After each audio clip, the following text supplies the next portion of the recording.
Plano ng gobyerno na palawigin ang programang 20 pesos kada kilong bigas. Isasali na rin daw sa mga pwedeng bumili nito ang minimum wage earners. Live mula sa Quezon City, may unang balita si Bea Pinlac. Bea. Igan, tama ka, malapit na raw maging abot kamay ang 20 pesos na bigas para sa mga minimum wage earner sa ilalim ng Kadiwa program ng gobyerno. Pero panawagan naman nakausap natin, sana mas lumawak pa yung sakop ng mga nakakabili ng murang bigas gaya ng naunang ipinangako ng Pangulo.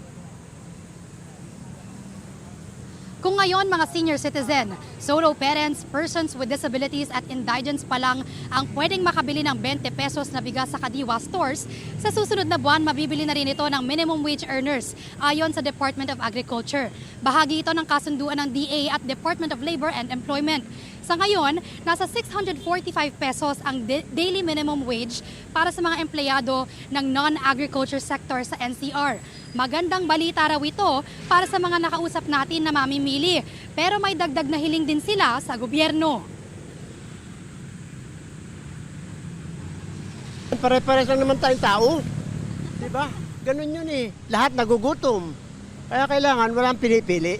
Dapat pwede kang bumili. Dapat naman talaga lahat. Kasi lahat naman kumakain, lahat nagugutom. Diba? Kailangan lahat ma-accommodate ng mga 20 pesos na bigas na yon. Lahat sana tayo lahat makabili. Buti nga ngayon natupad. Diba ang tagal ng pangako na yon. Igan, ayon sa ilang nakausap natin, pabor sila sa bigas na hindi nakakabutas ng bulsa. Pero mahalaga pa rin daw na maganda ang kalidad nito. At yan ang unang balita mula rito sa Quezon City. Bea Pinlac para sa GMA Integrated News.